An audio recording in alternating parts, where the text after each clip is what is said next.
I stared at my phone screen, my hand trembling so badly I nearly dropped it. The number glowed back at me in harsh white digits. $347.89. That was all that remained of my $68,000 down payment fund. The money I'd spent 3 years saving. The money that was supposed to close on my first house in 2 weeks. My stomach lurched. This had to be a mistake. Some kind of bank error. I refreshed the app once, twice, 3 times. The number didn't change. I logged into my laptop, my fingers fumbling over the keys. Same balance, $347.89. It was Sunday morning. I was sitting in my childhood bedroom at my parents' house in Naperville, still in my pajamas from the family brunch we'd had yesterday to celebrate my upcoming move. My realtor had the keys ready. The movers were scheduled for next Saturday. I'd already given notice at my apartment. I scrolled through the transaction history with my heart hammering against my ribs. There, 5 wire transfers over the past 2 weeks. $15,000 to an account I didn't recognize. $12,000, $18,000, $11,000, $12,000, all approved with my security code. I hadn't made any of those transfers. My door was still closed from last night. I threw on jeans and a sweatshirt and went downstairs. The house smelled like the cinnamon rolls Mom had made for yesterday's brunch. Dad was in the garage. I could hear the sound of his drill. I found him installing new shelving units, his reading glasses perched on his nose, a pencil tucked behind his ear. Dad. He looked up, smiling. Hey, sweetheart, you're up late. Want some coffee? Someone drained my savings account. His smile faltered. He set down the drill. What? My house fund. Almost $68,000. It's gone. There were 5 wire transfers I didn't make. Something flickered across his face. Something that made my blood run cold. It wasn't shock. It wasn't confusion. It was guilt. Dad. My voice came out flat. Do you know something about this?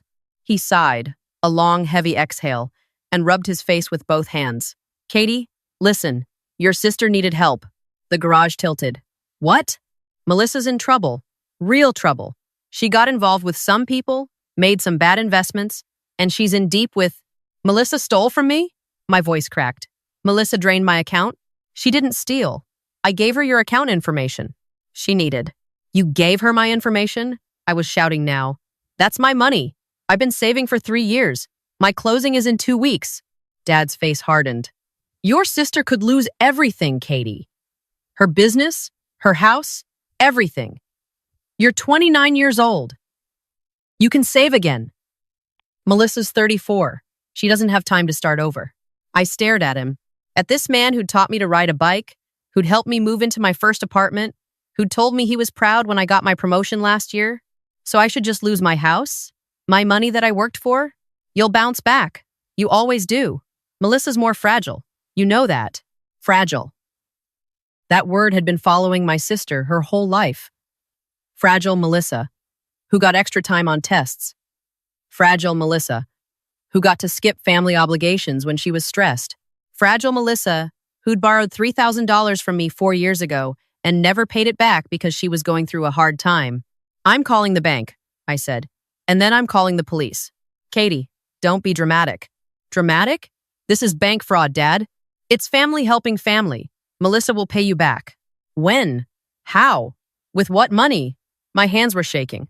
I have a closing in 2 weeks. I need that money now.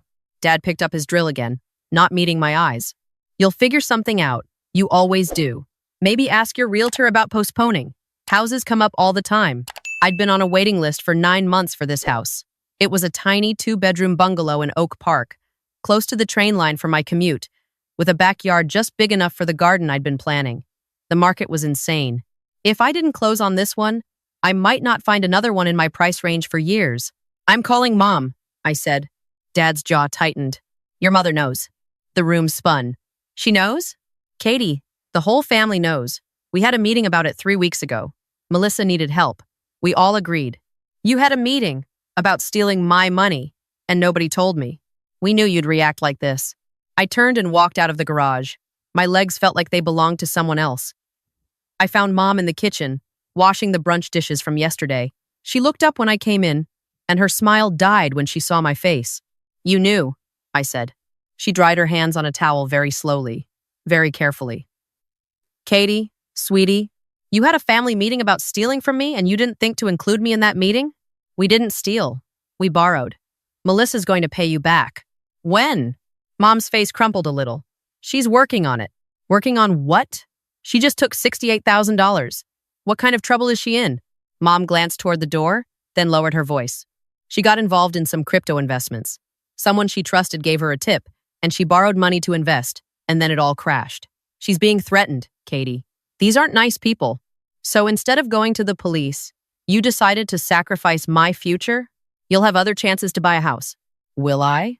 I laughed, but it came out wrong. Strangled. I'm losing my apartment. My movers are scheduled. My closing is in 12 days. Where exactly am I supposed to live, Mom? You can stay here for a while. Your room is still. I'm 29 years old. I'm not moving back into my childhood bedroom because my sister scammed herself and you decided to fix it with my money. Mom's voice went sharp. Don't talk about your sister that way. Why not? It's true. She made a mistake. We all make mistakes. Family is supposed to help each other.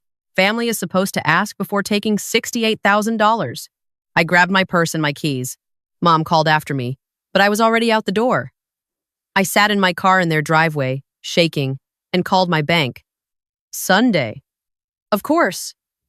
I got an automated message. I'd have to call back when they opened Monday morning.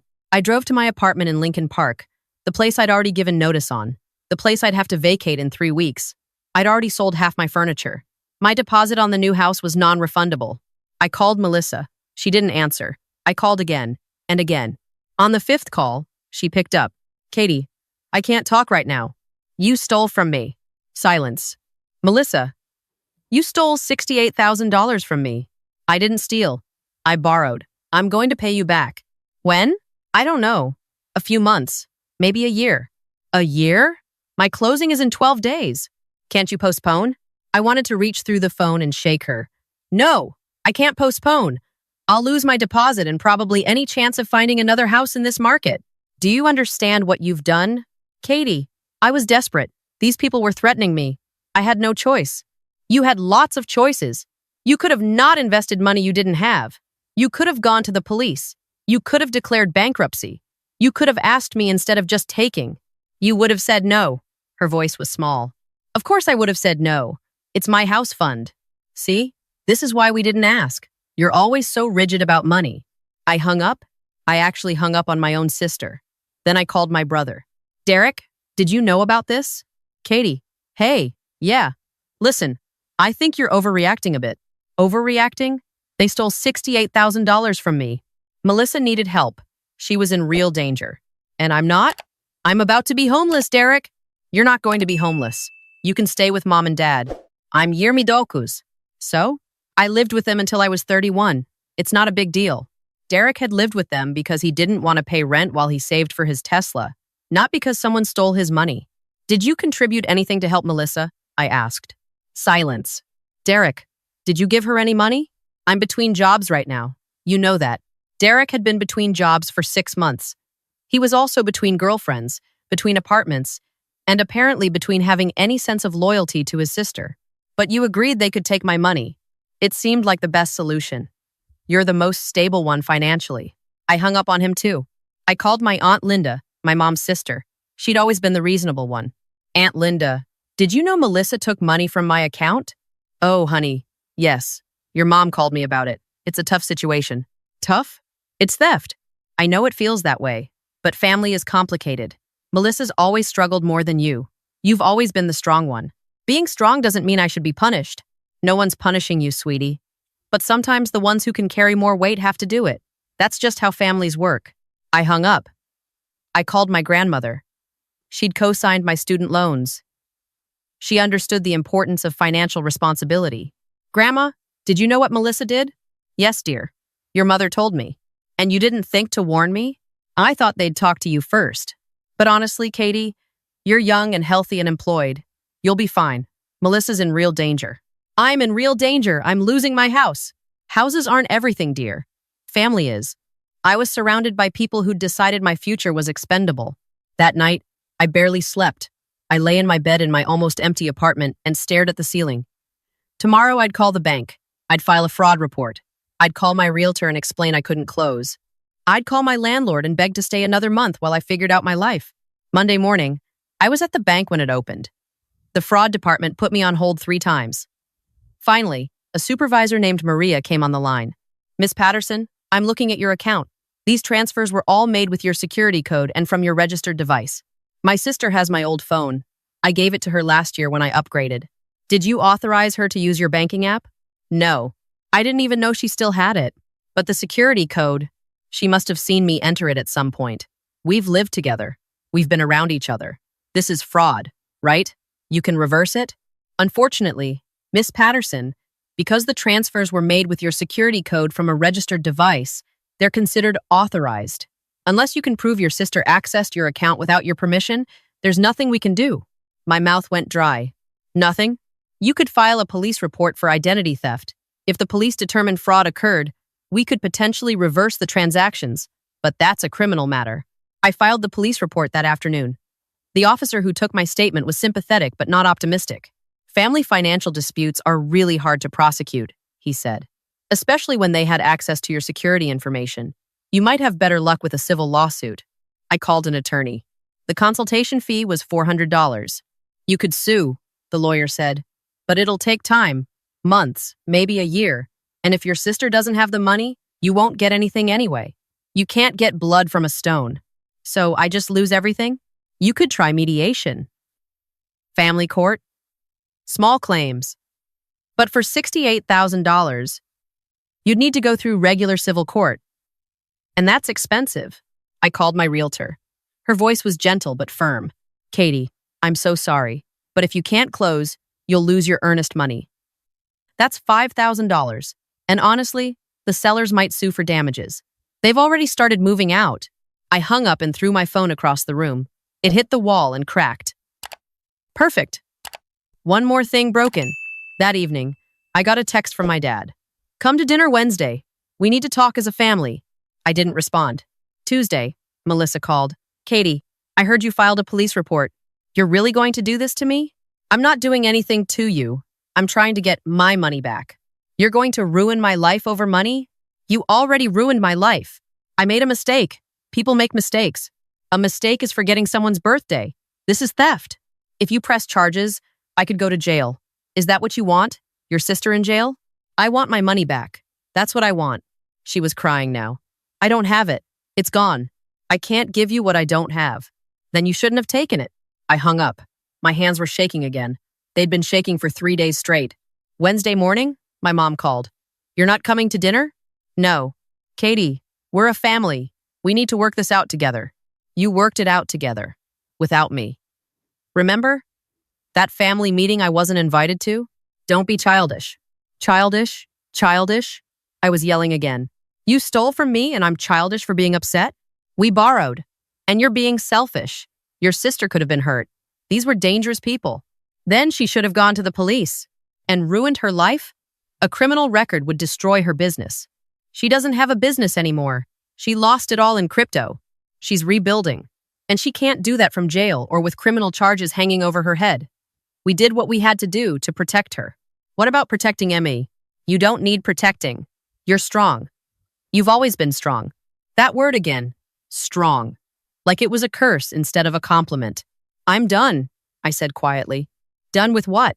Done with this family. Katie, don't say things you can't take back. I mean it. You chose Melissa. You all chose Melissa. So you can have her. I'm done. I hung up before she could respond. That afternoon, I called my realtor back. Is there any way to close on the house? Any option at all? Not unless you can come up with a down payment in 9 days. I called my 401k administrator. Early withdrawal would cost me thousands in penalties, and I'd still be short. I called every friend I had. I looked into personal loans. The interest rates were predatory. In the end, I had to walk away from the house. I lost my $5,000 earnest money. The sellers threatened to sue but eventually backed off. I begged my landlord to let me stay on month to month at a $400 premium while I figured out my life. Thursday, Derek texted, Mom's really upset. You should apologize. I blocked his number. Friday, Aunt Linda called. Katie, honey, you're tearing this family apart. I'm tearing it apart? I didn't steal from anyone. You're being vindictive. Family forgives. That's what we do. I blocked her too. Saturday, My grandmother sent a card in the mail. Inside, it said, "Blood is thicker than water. Forgive your sister. Love, Grandma." I put it in the trash.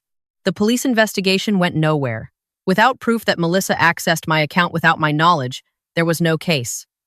The bank wouldn't reverse the transfers. My lawyer said a civil suit would cost more than I'd likely recover. I was out $68,000. My house was gone. My family had chosen sides, and I wasn't on the winning team. 3 weeks after everything fell apart, I got a letter in the mail, my dad's handwriting. I almost threw it away without opening it, but something made me stop.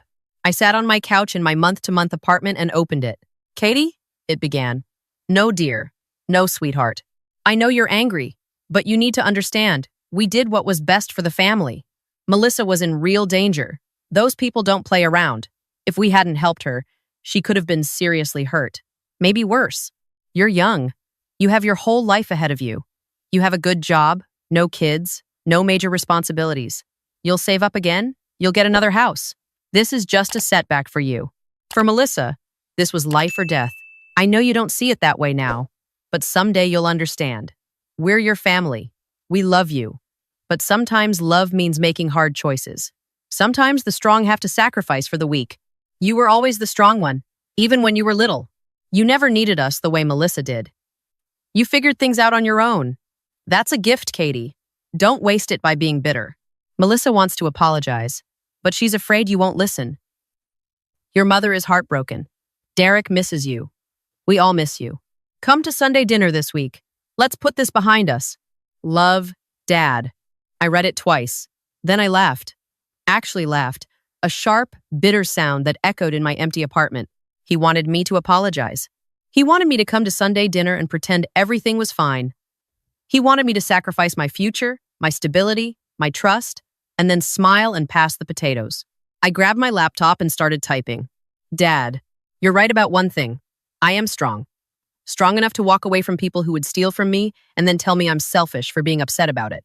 You made a choice when you gave Melissa my account information. You chose her comfort over my future.